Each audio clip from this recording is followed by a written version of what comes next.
Good afternoon, ladies and gentlemen, and a very warm welcome to this FTA Brexit update.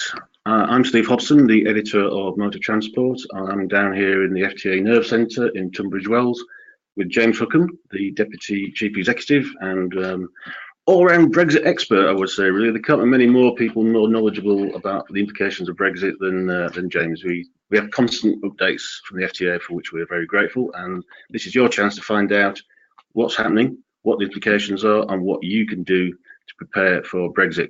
Because as far as we know, it's going to happen, James. In 2019, in March, we are leaving the EU. So we're going to have a quick trot through the politics, because Brexit is all about politics, like it or not. What the FTA would like the government to do now and the next few weeks, and what we need to do in preparation for 2019. We're not going to spend too long talking about the politics, even though I find it fascinating. It is one of the most interesting periods, I think, of politics I've ever lived through in my short life. So yeah, I'm going to move swiftly on to a quick trot through the current status of the political developments since the most recent council summit in December 17. So, as I say, we don't want to get too bogged down with the politics of it all, James, but we can't ignore it. Where are we at the moment in terms of the Brexit deal? How's it shaping up between the EU 27 and the UK? It's very unclear, Steve, and the problem for operators of goods vehicles and consigners and shippers of goods is that we know there's one of the biggest changes ever in the way that the country conducts its trade coming over the horizon. But at this stage, there's very little in terms of reliable decision making and reliable indications as to exactly what's going to happen for us to actually be making firm decisions. So we are into a question of what's most likely to happen and what should we be doing on a precautionary approach. This is all about managing the risk, because as anyone that's been following the Brexit story will understand, the political stakes are huge, and what's actually getting handed down as hard and reliable decisions is very thin on the ground. It's very hard to see.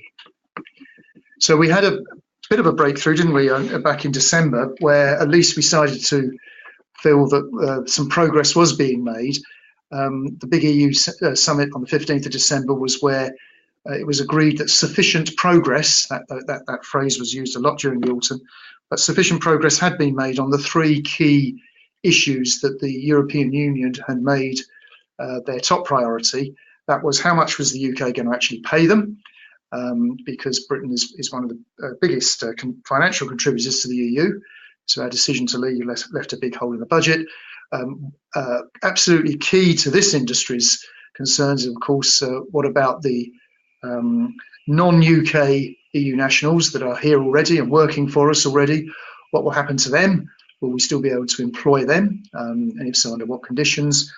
And in the end, the one that actually stole the show, because although it was very late being raised, it proved to be the real difficult issue, and that was the status of the Irish border. Now, to be fair, it was only the politicians that really understood exactly what progress had been made. But they were sufficiently reassured to give the green light to start the important bit for us in this industry, and that's the trade talks. And the other thing that was also sort of agreed was that there would be some kind of transition deal.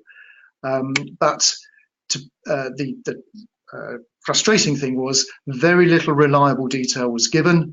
And as we've subsequently seen in the past few weeks, and in particular last week, it is still very, very fragile in terms of the political accord, and certainly judging by some of the statements being made last week, it would still be possible to see the whole thing falling apart.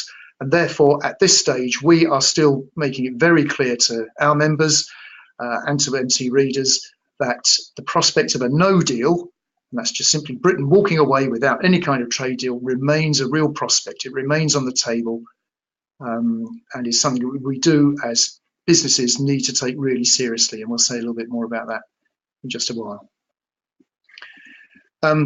Maybe just a little bit more on the citizens' rights, because with 43,000 truck drivers in this country driving on a EU driving license or a non-UK EU driving license, This is about 13% of our truck drivers. About a quarter of our warehouse workers are also non-UK EU residents.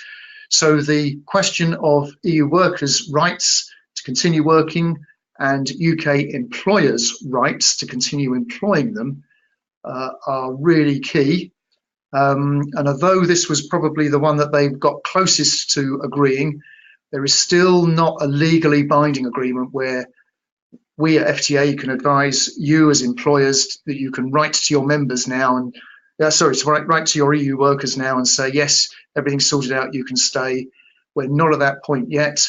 There was agreement on what the criteria would be. There was discussion about what the sort of arrangements would be, but we're still not yet finalising all the details or hearing about all the details being finalised that allow employers to be able to write to their employees and confirm A, that they've got a job, and B, the circumstances under which that would arise.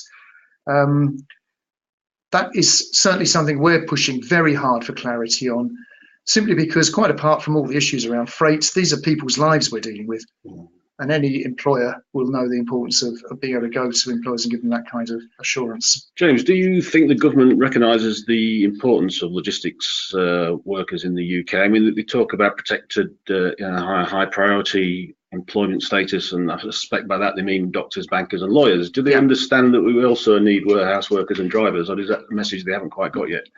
No, I think they have got it. We've been very strident in our messages to government. I think the Department for Transport certainly understands this. I've heard Chris Grayling, the Secretary of State for Transport, acknowledge the reliance of the sector on EU workers.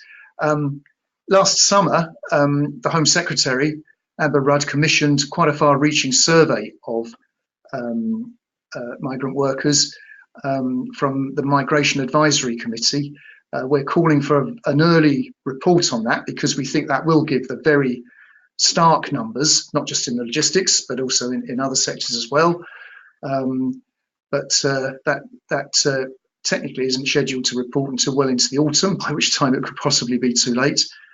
But the other thing that we are making very, very clear is that these people are not just doing international journeys. They're not just visiting drivers for the duration of a vehicle while it's in the country. These are a core part of our driver workforce.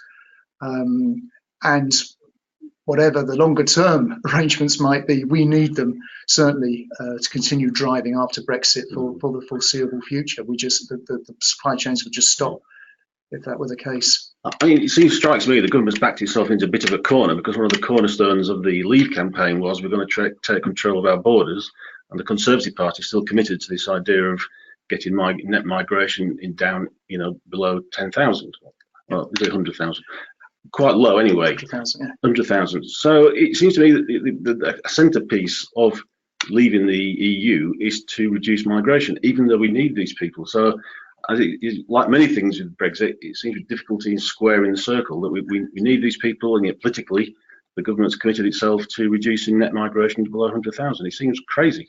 It is, and I think our argument is that all businesses did was to take advantage of what the European single market offered, and whatever your views on it, it obviously offered a lot of drivers that were capable of driving in this country just when we needed them. Now, if you're trying to unravel that, what you can't do, and what won't be able to happen, is that we can reverse that overnight. So even if there is a gradual unwinding of that position, the governments and others have got to accept that's going to take some considerable amount of time. Yes, of course, it would be great if we could train all our own drivers and source them as British citizens, but I think any haulier would give testament to the fact that's not easy. And although I'm sure we could all try and do more, that's going to take some considerable amount of time. So the idea that suddenly you lose all those drivers overnight at the end of March next year, because we've left the European Union, is a real nightmare prospect. And I've certainly heard that from a lot of employers, that that's something that's got to be sorted out. Yeah. So let's just carry on then. I think we don't want to get too much into this, but what of course is going on at the moment is the tennis match, the ping pong match between the European Commission headed by Michel Barnier and the British government led by David Davis about what the terms of a transitional period should be. And of course, we can't even agree on what to call it. They call it a transitional period in Brussels, but we call it an implementation period in Britain. Whatever, it's effectively a delay of a lot of the more difficult parts of Brexit until a couple of years down the line, to give everybody a little bit more chance, a little bit more time to organise themselves. And our point is, well, that's not just business. And by heck, we need some time to organise ourselves with some of the changes that are coming along. But to be honest, as we'll talk about in a minute, if you're going to start to put in new customs procedures, that's quite a task for other governments, including our own. And there needs to be a bit of time for French customs and Dutch customs and Belgian customs to get their act together as well. So I think if they're honest, they'll all be looking for a transitional period simply because they won't be ready for what they've got to do by March next year. But we are in the middle of a big ding dong between the two, playing out last week. We want a transition period until 2021, 2 years. The EU have offered until the end of December 2020. And then we're arguing about whether or not any new EU laws that come into effect during that period will apply to the UK, and if so, whether the UK will have any say in those. And actually, that's quite a big issue in our sector, because one of the sets of laws that is likely to come into effect during that period is the mobility package, which certainly been written a lot about in the newspaper, and certainly we spend a lot of time in our committees talking about. So this is the new requirements for van and changes to drivers' hours rules, and the introduction of the digital tachograph, or the next generation of digital tachograph. So this isn't just an academic legal point. There's some quite chunky things here that goods vehicle operators, even if they never go outside the EU, would need to be taken seriously and could be affected by. So that's quite a big issue for us. And then there's all this discussion about what happens about disagreements, whether it's adjudicated by the European Court of Justice or not, and that's a big red line. So we got a pretty clear idea as to what the Brussels is saying about that. And then a couple of weeks ago, David Davis gave quite a big speech in Middlesbrough, in which he set out the UK's position, and slightly different emphasis and slightly different priorities. The key one at the bottom of that list, of course, is that whilst all this is going on, the UK can go on and start negotiating trade deals with other countries outside the EU, which, of course, many ministers see as one of the big upsides of Brexit. And the sooner they get on with that, obviously, the quicker the country can benefit. So we saw all that playing out last week. I think it is all to play for. The position we're at is that we need to have some resolution of this by the end of March. So that'll be a year to go. And really, businesses, if they are going to be ready for Brexit, need to know what they're going to do at the very latest by the end of March this year. Just one quick question on the transitional or the implementation period. You said at the start there that the nightmare scenario, which is still on the table, is a no-deal Brexit. Is it your understanding that if we have no deal, there'll be no transitional period because there's nothing to transition to? Will we just come out bang in 2019 in March with no deal, no transition? No deal, no transition. That's quite right. Yes. So that is the absolute nightmare scenario, that is, and that's what we're advising should actually be planned for, because that will be the most difficult one to manage.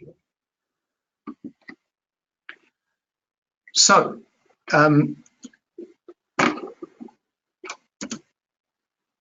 very quickly then, we are hoping that by the end of March 2019, notwithstanding what we just said, that we do actually have a framework for a free trade agreement, and that there will be some willingness to try to reach a softer Brexit than the scenario we just described. Hopefully that will give us a couple of years in order to organise ourselves on both sides of the borders. Don't forget, this isn't just about what's happening on the other side of the English Channel, the Irish market is extremely important in all of this as well, of course. And that from in an ideal scenario, we would have new comprehensive free trade agreements in place, hopefully with very few border checks and controls from 2021. But that's what's going to be thrashed out in the next 6 weeks or so. There's another EU summit in March, and that will be the next opportunity for everyone to try to agree and give us some clarity. Yes, and this is where we could spend hours and hours and hours speculating about the transitional arrangement followed by the deal, if there is a deal. Customs union, single markets, are we in, are we out, we're partly in, is it the customs union or a customs union? And as I said at the outset, we don't want to get too bogged down in this because A, we don't know, and B, you could listen to a lot of that sort of stuff on Radio 4 in the mornings if you want to. So I think it's worth just outlining some of the potential scenarios, especially with the Irish border, as we have discussed. I mean, there was a guarantee almost given that there would be no hard border between the Republic and Northern Ireland, which is part of the UK, and the Republic, which is going to stay in the EU. How we can square that with leaving the customs union and the single market, I'm not quite sure, but that remains to be negotiated. So, as I said, there's a lot of possibilities there, but I think what we want to do is move on to what the FTA can do and what members can do to prepare themselves for whatever comes down the track, because at this stage, it isn't quite clear. It's not quite clear how we're going to square that circle, in my view. No. And it is quite a difficult challenge because things could change quite dramatically, and this is all about planning for the worst but hoping for the best. Steve, that's probably our and if we very quickly look at those factors that might be affecting a deal or no deal, we know what will happen in the event of a no deal, and the only reason this is a frowny face is because there would be quite a lot of work to do quite quickly for everyone involved in international supply chains for the EU. But we know that that will take place at midnight Central European time on the 30th of March 2019.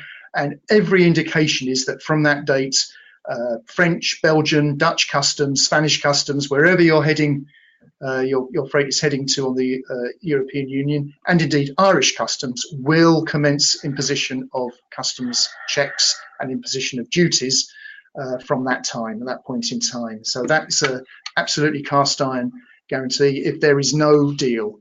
And those procedures will take additional time. There will be a lot more delays at the borders. If it is all-out restrictions by end of March next year, there is a question as to whether the authorities themselves will be ready. So it's not as if they're going to have a lot of slick IT systems in place. This could be a very manual system that they're still having to use simply because they didn't have possible time to prepare. One of the other major items that we're very concerned about is the potential restriction on the number of permits that are available for transport vehicles, and we'll talk about that a little bit more just later on. Where the government is hoping to get to is that we have agreement on the transition at the end of March this year, end of Q1. They want to have an outline trade deal ready for implementation by the time Brexit comes round, and that the trade talks will deliver that. We will need a deal in a form that can be agreed by the UK and the EU Parliament by October next year. And although we will actually still leave the European Union at the same time, at the same date, there will be a 2-year transition. We'll start at that time. And certainly as far as trade is concerned, we obviously want effectively the status quo to prevail, and the same number of the same arrangements as we've got at the moment to carry on throughout the transition period. It's really a question of stay tuned to see where we get to on that. It's a big crunch meeting at the end of March, and that will be where we're in a better position to give more clarity as to which of these two options is going to play out. I think it's worth mentioning at this point that a lot of this is focused on people doing international transport, but all this could have a massive effect on the UK economy as a whole, depending on which leaked report you'd like to believe. A no-deal Brexit could put the brakes on the UK economy, which is very bad for everyone in the sector, never mind whether they're involved in international transport or not. Yes, and there will be a shock effect as when it first goes in. I'm sure the country will recover to a certain extent, and there'll be a lot of people trying to make this work, regardless of the way they voted in the referendum.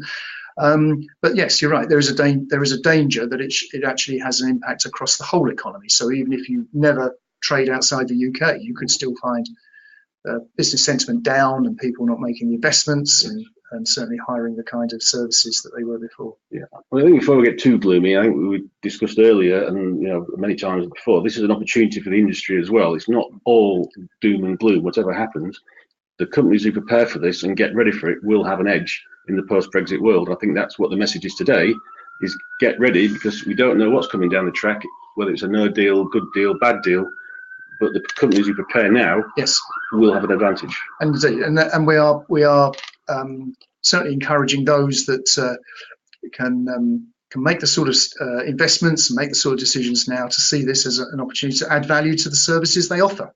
There are a lot of companies out there, many hundreds of thousands of companies that have never traded with other countries other than the EU, therefore have never had to make a customs declaration before. So there's a lot of support that's going to be needed. So we are expecting that clarity on the situation by the end of March. I'm sure we'll be running a lot of feeds and covering in the newspaper a lot of coverage as what the outcomes are. But in the meantime, we've just got to live with the ebb and flow of the political dialogue and see where that gets us. So at this point, what we're saying to the government is, well, look, you keep telling us that we're going to leave the customs union on March next year, and you keep telling us that we're going to leave the single market. Well, if that's the case, then despite the fact that others view this is still a debatable point, we're sort of moving on beyond the political debate and saying, give those of us that are involved in supply chain and logistics the decisions and the information that we need in order to get on preparing. Now, great, it would be good to know exactly what the timeline is, so sorting out the transition or the implementation period would be the place to start, and indeed confirming that the frictionless arrangements that we currently have will continue during that transitioning period. It's not knowing whether that will be the case that's giving us so much hesitation and doubt at the moment. On the broader front, a lot of businesses I'm talking to are asking for the benefits of the current trade agreements that we are party to. By virtue of being a member of the EU, they want to continue to have access to those. That's quite important for a lot of businesses, that they continue to benefit from the lower tariffs and the higher quotas that they are available then. But getting onto the practicalities, there's a lot of businesses that are going to have to start making customs classifications for the first time, working out what tariffs they will have to pay. And although we might not much like it, our argument is, well, let's get on with it sooner rather than later. It's a big job. We don't want to leave this sort of thing to the last minute. So as soon as the government can give us some clarity on this, there's a big job to be done in businesses simply working out how much are their goods going to cost in the European market in future. That'll be a product of working out the customs tariff, any other duties or excises that have to be paid, and the VAT rates. And that's important, because if you don't really know how much you're going to be charging for your goods in the future, you can't start to make sort of the cost savings and efficiency changes that might keep you competitive. And that's quite a high importance for us. We keep talking about the queues that are going to form at the borders. To be honest, they're not going to be much to do with the customs tariffs themselves, because most of the payments will be made electronically. What's going to delay goods at the border is the fact that a lot of the standards for goods are going to have to be checked at the border rather than in the background as they are at the moment. One of the consequences of leaving the single market is that, for example, food hygiene certificates issued by the Food Standards Agency in this country won't be recognised or honoured in future after Brexit on the continent. So instead of taking the FSA's word for it, as is currently done, French food standards officials will want to conduct their own checks to ensure that British exports of food, particularly fresh food, fresh meat and so on, do actually conform to European standards. Now, even though the standards haven't changed, this is the rather bureaucratic, pedantic consequences of Brexit. Those checks will still be made at the border, and this is what's going to start to delay the speed with which goods and vehicles can move through the port of Calais, for example. That will obviously affect the frequency of crossings, the speed with which vehicles can be got on and off the ferries, and ultimately result in delays back in the UK, and that prospect of Operation Stack being a much more frequent part of our lives than it is at the moment. But that could be nothing compared with what could happen at the Irish border. Well, if this sort of thing was brought in, which is what everyone's promised won't happen, but leaving the single market and the customs union, it's very hard to see how we can avoid it. Indeed, and whatever happens at the Northern Ireland, Republic of Ireland border, at least it had the benefit of there being some space there, which is obviously the big thing that's in short supply at, in fact, all of the ports, even the Irish seaports and the West Coast ports in England. If you've got a company like Guinness, for example, who's moving goods backwards and forwards across the Irish border because there is no border, if you've got to do 40,000 customs declarations every week, yes, it becomes impossible. And even though you might be able to automate some of that, the issue of checks and so on becomes relevant. But I think our position on Northern Ireland, Republic of Ireland, is that there clearly needs to be a political agreement, an outcome which meets the requirements or the standards of the Good Friday Accord. Whatever that is, then business will need to work around, because obviously preservation of the peace process is more important than the friction of trading arrangements. I think we can all agree about that. So really it is for the politicians to dictate the kind of trading arrangements across that particular border. I mentioned earlier that the fact that we are very concerned about the permit arrangements for goods vehicles to cross the border. This was the big topic last week. It's basically arises from the fact that the community license, which provides for ease of movement of vehicles across all of the EU borders, will cease to apply to British vehicles upon Brexit, and that the fallback arrangements there are for the dear old ECMT permits, which maybe some listeners can remember back in the day, pre-93, which were effectively permits to travel for international goods vehicles across the EU's borders, but subject to quota and subject to annual negotiation and agreements. Now, those quotas have not been touched since 1993, and as a result, the number of permits available are wildly short of the volume of traffic that now currently moves. And this was what was being discussed last week, because on Thursday last week, the government introduced a bill into the House of Parliament, which would give the Department for Transport the powers to start issuing ECMT permits again and charging for them. It was in this context that we're hearing about there's only about 1,200 permits for something like 1/3 of 1,000,000 journeys. Clearly inadequate and not capable of being anything like sufficient. But this is a contingency arrangement. This is to give the government the powers to at least try to do something about it if there is a no-deal Brexit. So although it's not going to solve any problems to speak of, it is at least going to give the DfT the ability to try to solve this.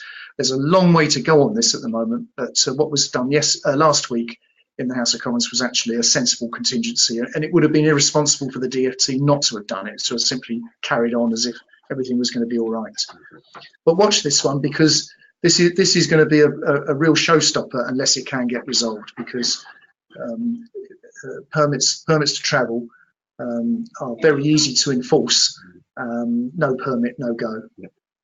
Has the DfT given any indication what its views are on cabotage after we leave the EU and we can set our own rules, or have they indicated they're going to carry on using the EU 3 trips in 7 days rule?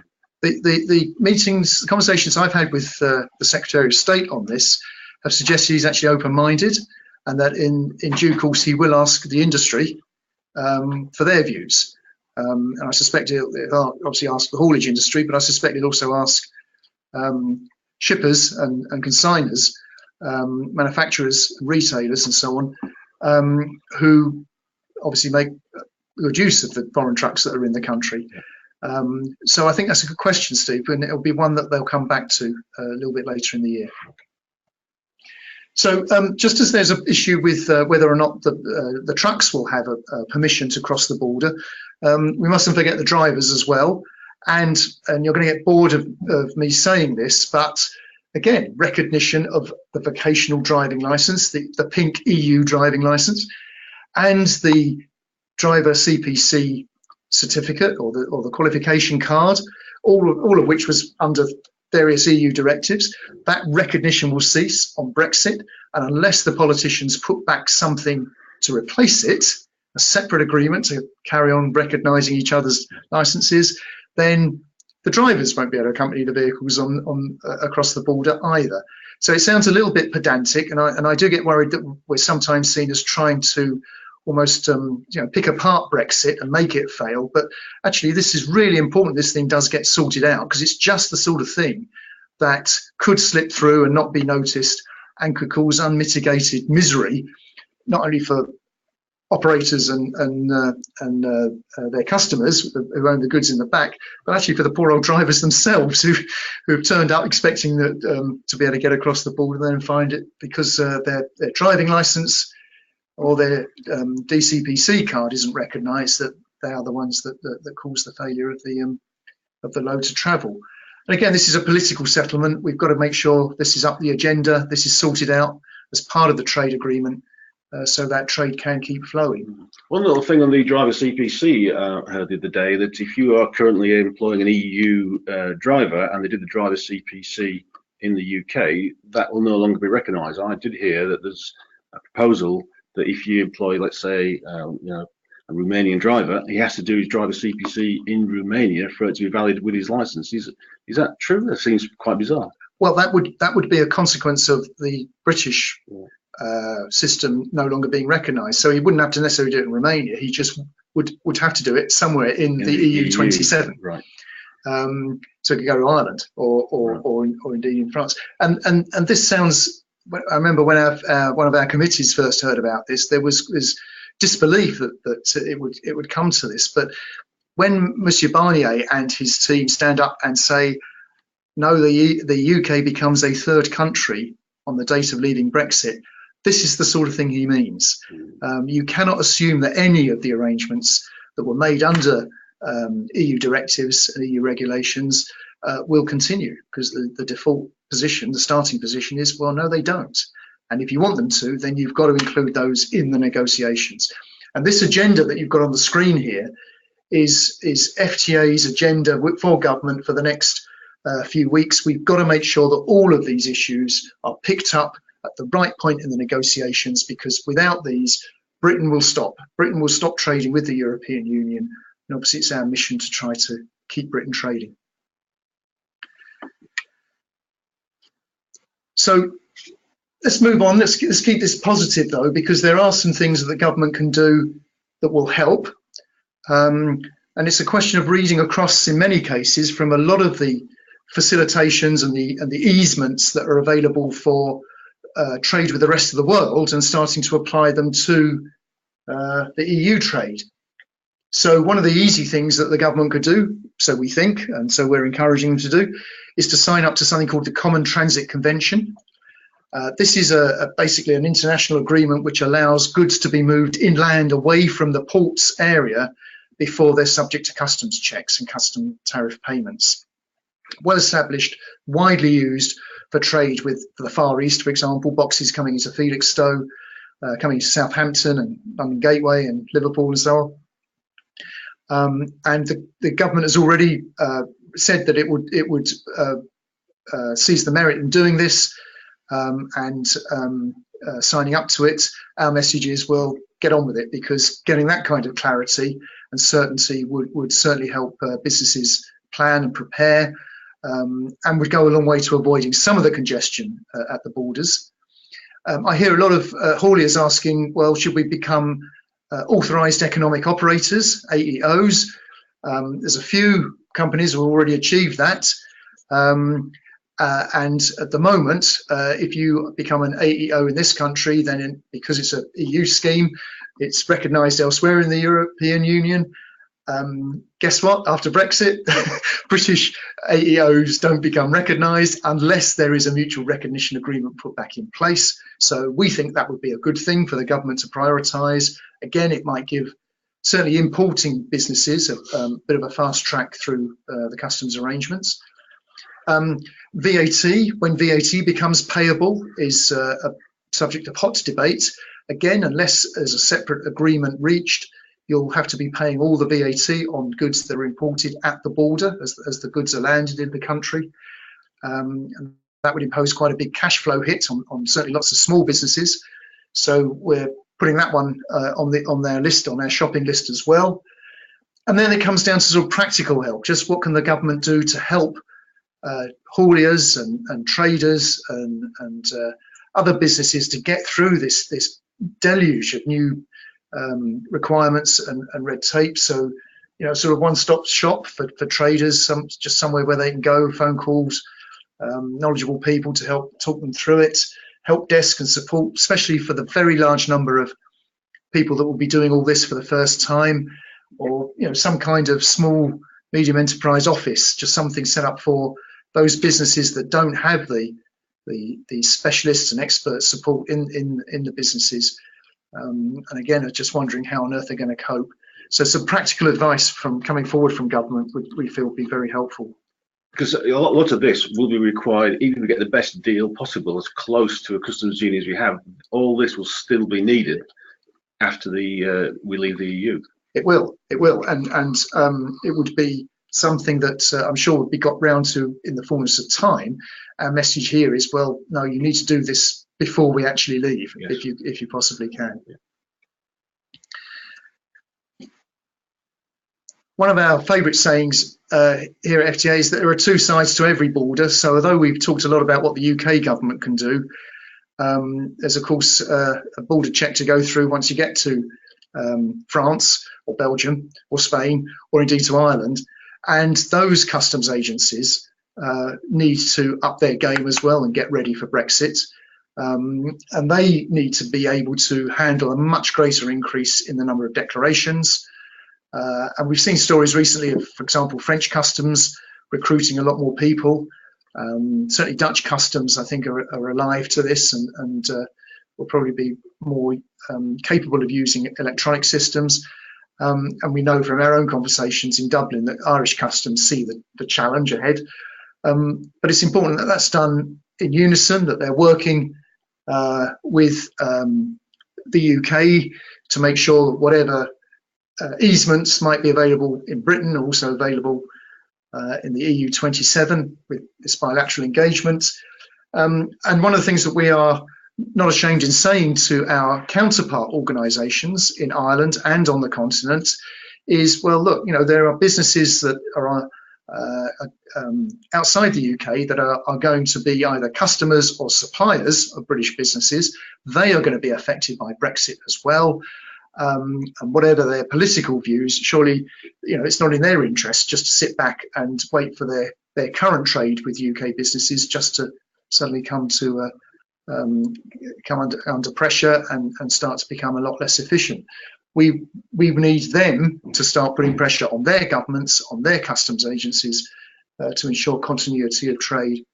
And that's an important role for FTA, given our extensive European and Irish networks. So plenty of action for the other member states of the EU, not just Britain.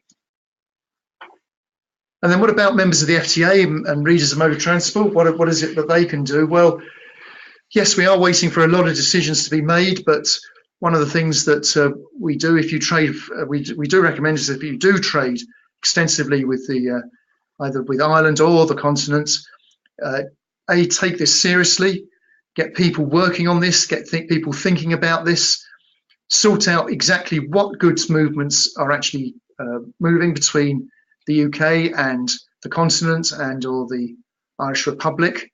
They will important that you understand who the other parties involved are that are going to be involved in all of this. If you are a cargo owner, if you own the goods, you're responsible for moving them, starting the process of customs classification, we feel will be a good investment of time. Clearly, if you're exporting to the European Union, it will be the existing EU customs system that you will have to become familiar with. Of course, it doesn't apply at the moment, but it will do after Brexit. So getting on with the significant task of classifying your goods under the EU system would be time well spent now. There's something that I think everyone's going to become familiar with over the next few months, and that's their EORI number, EORI number. This is a identification code which is issued by HMRC, which basically is, think of it as a bit of a username or a PIN that you use to deal with customs. It helps facilitate the dealings that you have with customs. You can apply for one online. It's about a 2 or 3 day turnaround at the moment. That's because not many people apply for them, because all those that need one have got one. But when all of a sudden all the businesses that are going to start trading with the EU need one, there could be a bit of a queue. So apply for one now, and just Google that on the customs website, and you'll find a way into all of that. Slightly less confident, I think, we're saying about AEO accreditation. This is quite a significant task. There's a lot of things that you need to sort out and get right, and to make visible to HMRC to get this accreditation. So it's not a simple task, but what it does do is effectively it makes you a trusted trader. It gives HMRC some visibility on the processes and the systems that you use, and they're prepared to give you a little bit more trust and a little bit more leeway, especially for importing goods, than if you were simply sort of turning up on the day and applying at the border. So it's quite a task. My advice would be to wait and see if we get a transition period, because it would be something that you wouldn't actually need to do until you know exactly when you need it. But that's really waiting until the end of March to work out there. And one of the things that we've suggested to customs to do is that there's a brand new customs system coming in next year by coincidence, something that was started before the referendum result, it would be good if they could release the forms that would be used on that system and allow some trial completions by traders and forwarders, just for them to get used to the system. So sort of blank forms, blank dummy runs, if you like. We think that would be good. Doesn't mean to say the full system's got to be up and running, but it will just give people some familiarisation with what could be a whole brand new experience for them. So we've got that on our shopping list as well. I think we talked about earlier, James, it's not just people involved in import-export. Brexit is going to affect an awful lot of companies, manufacturing, importers, exporters. And just one example, there was a meeting last week with the Japanese car makers who are based in the UK, and a lot of their products are exported. And if you're doing a lot of work for a Japanese car maker in the UK at the moment, you perhaps want to have a chat to them, because chances are they won't be making quite so many cars post-Brexit. Well, and that's the real risk, wasn't it? There was quite a big warning issued last week, as you say.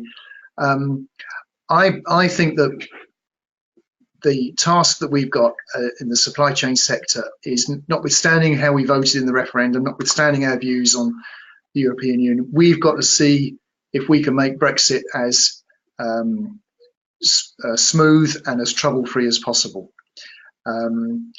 we may not enjoy what we're doing because we may have particular views on it, but our responsibility is to try to keep Britain trading and try to make it continue to make Britain an attractive place for people to invest and to make stuff in. You and I, Steve, spend a lot of time talking to people about how important the supply chain is.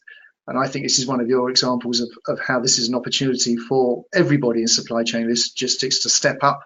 And despite the challenges that Brexit offers, see if we can't, as far as possible, continue to make it as smooth and as uneventful as we possibly can. We may not be able to do that from day one. I think it will be some disruption, inevitably, but there are going to be a lot of people working really hard to try and make this as smooth as possible. And certainly it's the FTA's position that we're there to try and support them to do that. Yeah, I often think logistics is a victim of its own success, because government knows that whatever happens, the industry will just get on with it and make sure that things don't grind to a halt. And I think sometimes logistics doesn't make enough of the fact that, you know, it does need some help sometimes, and rather than just quietly beavering away in the background, it's about time government sat up and listened to what the industry was saying. Well, and I'm sometimes asked what do I see as some of the upsides of Brexit, and I have to say, my first answer is, well, I get to go and talk to a lot of politicians about what supply chain and logistics actually does for the country, and they've never taken much notice of us in the past, but they are now, and I hope that they will continue to do so. Yeah, let's hope so. So we have got a lot going on, and I don't want to make too much of this, Steve, but I think it's important that, consistent with what we've just been saying, we are bringing the importance of supply chain and logistics to a lot of people's attention. There's a bit of a roll call there of the big political players in the cabinet and indeed on the opposition benches that FTA is engaging with, and not just in Westminster. We've got a Brussels office, as I'm sure a lot of readers know, and our team out there have been very active with the Commission and the European Parliament, the MEPs. Not that we're trying to unravel Brexit or anything, but just to make them aware that, yes, the EU 27 have got a job of work to do. It's not just the Brits that have got to deal with Brexit. And as you can see there, we've been making several presentations. We have our sister organisation in Ireland, of course, and only last week, one of our colleagues in Brussels journeyed down to make a presentation to the French Road Haulage Association. And the week prior to that, she was in Warsaw talking to the Polish Road Haulage Association. And again, this is all about making sure that they are aware that things are going to change, and that actually they do need to take it seriously. It is going to happen. And that if they are working for British businesses, they need to sit up and pay attention and to get on board. So we're going to finish with our shopping list. We talked about these just now, but these are the 8 things that we wrote to the Prime Minister about last week and told her that she has got to get right in the next few weeks, because by the time of the EU summit, if we can tick off as many of these as possible, then there is a fair chance that we will be getting ourselves ready for a hard Brexit next year. Of course, it'd be great if we get a bit more time in the transition period, but if we're to have any kind of fighting chance, if it is going to all happen at the end of March next year, then this is the absolute minimum that we need to get sorted out. This is what we need to get done in order to keep Britain trading. Gosh, that's quite a list. It is, and we will continue shouting, and we will continue bringing that to the attention of anyone that will listen to us. But it just shows you how key trade and supply chain logistics issues are to making Brexit a success. And even if whether you voted leave or remain, these are real issues. They need to be sorted out. They're not going to go away. And we believe that this is what's got to be done over the next few weeks. Well, it'll keep you out of mischief then, James. You've certainly got a lot on your plate there. Well, I think that's it. So thank you very much indeed, James, for that very quick run through of what is still a massively complicated issue. I hope you found it useful. This presentation will be on the FTA and the motor transport websites if you want to go back and see it all again. So thank you, James. Thank you, Steve. It's been very, very useful. Thank you. Pleasure.